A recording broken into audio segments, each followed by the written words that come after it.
Sa maingay na mundo, kailangan mo talagang meron ka isang lugar na talagang tatahimik ang isip mo. O siya mga mare, naligo na naman nga ang mare nyo at lamig na naman nga ako. Yung pimples ko nga kahapon na talagang galit mga mare, humupa na nga rin. Etong sabon talaga na to mga mare, abay ilang araw na nga sa atin to. Siguro magdadalawang linggo na mula nga nung hinati nga natin to. Hindi nga ako nagkakatagyawat mga mare sa mukha, pero nagulat nga ako, meron na nga akong tagyawat sa may likuran. Tapos ang kati-kati niya pa mga mare, kaya medyo nahihirapan nga akong kamutin. Pero yung iba nga ay natuyo na nga rin mga mare, kasi talaga binababaran ko nga siya nitong Mare Glow.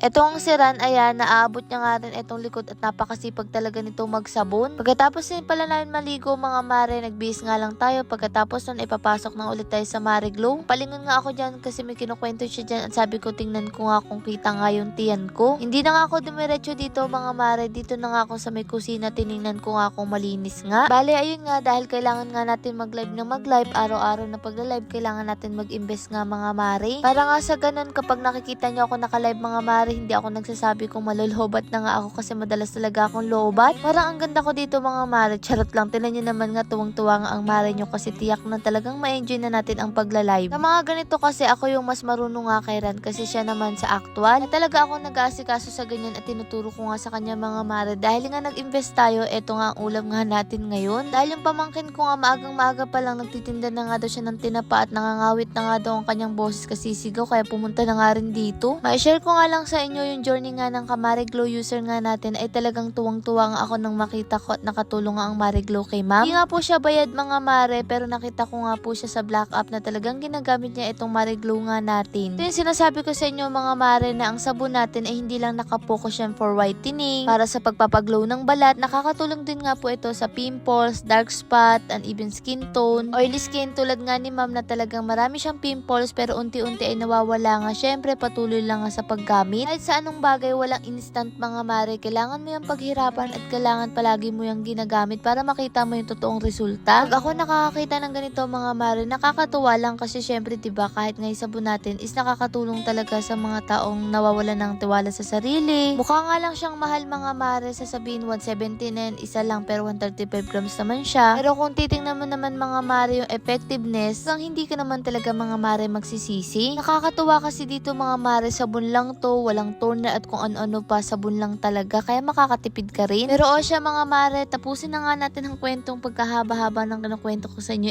Ituloy na nga natin tong lababo. Di ba nga ginawa to ni Ran kahapon, pero hindi niya nga tinanggal mga mare yung hollow block para nga tuloy-tuloy ang pagdikit, at eto nga't matatapos na nga rin. Ewan ko ba dito kay Ran, wala yatang pampihit, kaya eto na nga lang kutsara ang ginamit. Pwede naman pala. Habang nag-aasikaso siya mga mare, nakita nga natin tong ibon ay talagang pauwi na nga. Tuwing hapon nga noon ay talagang nakikita namin mga mare yung ibon na sabay-sabay nga silang umuwi at walang iwanan. Yung para bang kahit maghapon kayo nagtatrabaho, naghahanap kayo ng pagkain sa araw-araw, pero may uuwian nga rin kayong sabay-sabay. Ito naman nga sila Ran, nag-crave nga dito mga mare sa kape, kaya ayan, nagsipag kape, nakabili rin pala kami dito ng tinapay. At eto nga mga mare, ako naman nga nag-aasikaso nga ako ng pagbili naman nga ng kurtina. Sabi ko nga kay Ran, pagkatapos niya magkape, asikasuhin niyo na yung pagsusukat nga dito mga mare ng kurtina. Mahirap din kasi kapag bibili nga tayo ng maraming kurtina or hindi naman nga kasya, sayang nga lang mga mare. Naalala ko tuloy kapag may bisita kami noon, kapag nga may pupunta, ang ginagawa ko para hindi makita yung mga gamit namin walang mapaglagyan, ay lalagyan nga namin yung mga mare ng kurtina. Sino nakaka-relate dun? Aminado rin naman ako mga mare, noon talagang nahihiya nga ako kasi palagi nga ako natutukso dati sa bahay namin. Pero hindi ko akalain na yung bahay namin na yun ayun pala ang magdadala nga ng swerte sa amin. Yung bahay kubo na yun na matutumba na, ayun pala ang magpapabago ng buhay namin ngayon. Marami nga sa inyo nagtatanong kung bakit napakahilig ko sa kubo. Hindi ko rin alam mga mare, sadyang kapag nandito ako sa ganitong lugar, sobrang payapa ng isip ko. Napakarami kong nagagawa, parang productive nga yung buong araw ko. Basta hindi ko siya mapaliwanag mga mare, sabi ko nga kapag maingay ang mundo at talagang kapag nagtatrabaho ka sa social media, ang sarap ng ganito na may mauuwian ka nga mga mare na tahimik lang, simple lang, pero masasabi mong payapa mga mare yung isip mo. Hindi ko alam kung ako lang nakakaramdam ng ganito mga mare, pero ayun talagang nararamdaman ko. Pero sabi naman nga, hindi naman nga mahalaga kung anong bahayan, mahalaga kung saan ka masaya. Sa panahon ngayon kasi pasimplihan na lang din talaga, at kung saan ka masaya ay nang gawin mo.